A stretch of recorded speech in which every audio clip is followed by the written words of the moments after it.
So, at this point, it ought to be pretty obvious that George R. R. Martin, author of the novels that were adapted into Game of Thrones, is obsessed with medieval history. He said before that the story is loosely based on the English War of the Roses, and some of its most shocking passages, like the Red Wedding, for example, have grisly precedents in medieval history. Of course, everybody loves knights and castles and battle. Epic fantasy has traded in medievalism from the very start. But unlike the historical Middle Ages, which eventually gave way to the Renaissance and the modern world after that, Game of Thrones seems to be stuck in an eternal era of medieval society. Why is that? Well, of course, it's mostly because it's fiction, and a story doesn't need to have a future. But George R. R. Martin's fidelity to real-world politics and history, I think, makes it worthwhile to look for some other reasons in the work, and you can find them. In the latest episode of the series, for example, we get to see Samwell Tarly's home for the first time, a castle called Hornhill. Now, for the most part, Hornhill has been untouched by the War of the Five Kings that animates the goings-on in the show. It's a castle with a lord and lands and its own small feudal economy, allegiant to the Tyrells, but only when they're called into battle. For the rest of the time, it just does its own thing.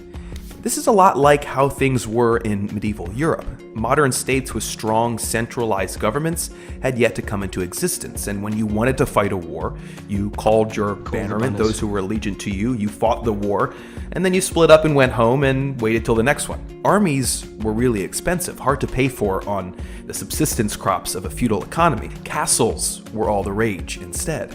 Inside a well-fortified castle, you could hold off a siege from all but the very largest of armies. As historian Ken Manchin describes it, castles were like porcupines. Besieging armies were going against a whole host of things that could kill them. Rocks and hot oil being thrown from ramparts that they couldn't climb, not to mention dozens and dozens of arrows. They burned most everything in the Riverlands.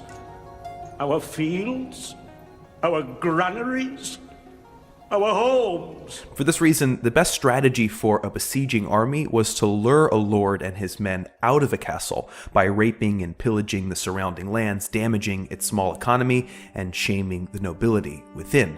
Actually, Tywin Lannister does this in the first season by sending the Mountain to rape and pillage the Riverlands, trying to lure Ned Stark out of the fortified King's Landing. But this all changed in the Middle Ages, with the popularization of a number of new tactics in warfare, and some new inventions, namely two: gunpowder and the cannon. These inventions ushered in not only a new era of warfare, but a new era of government and society. See, cannons really screwed up the old castle logic. When Mehmed the Conqueror busted down the fortifications of Constantinople in 1453 with monster cannons like this one, it soon became clear that chilling behind your walls just wasn't going to work anymore. The only option was to meet invading armies on a field of battle and just go at it.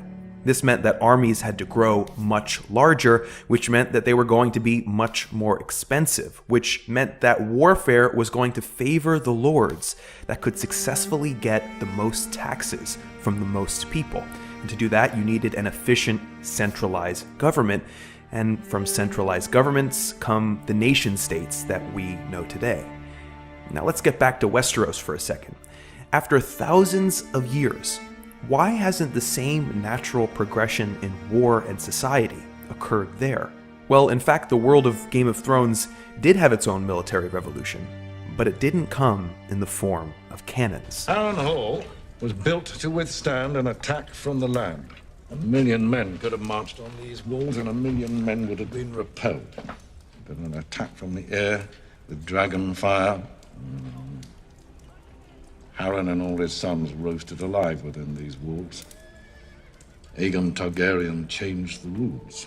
Instead of Mehmed the Conqueror with his cannons, it was Aegon the Conqueror with his dragons that rewrote the rules in Westeros. Like cannons, dragons roasted the logic of castles. But the incentive structure was totally different. Opposing armies couldn't defeat a dragon, and it was basically impossible to obtain or purchase one.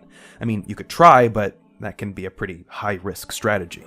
So the only option was to pledge fealty to those who owned the dragons and controlled them, in this story, the Targaryens. And without the incentive for large armies, you lose the incentive for more money and more taxes and more tax collectors and more centralized government.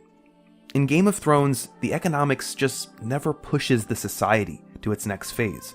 And what's interesting about that is that it shows that the evolution of civilization isn't always inevitable. It's contingent on human action and the incentives that follow from it.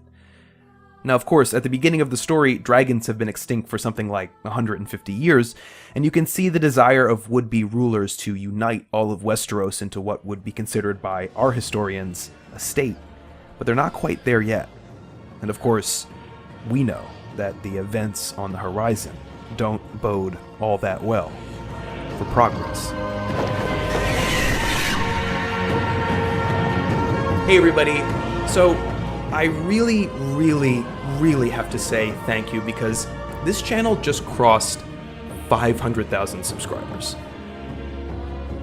That's a monumental milestone for me, for this channel, it's my life. I love this job so much. I love spending so much time making these videos. There is not anything else I'd rather be doing.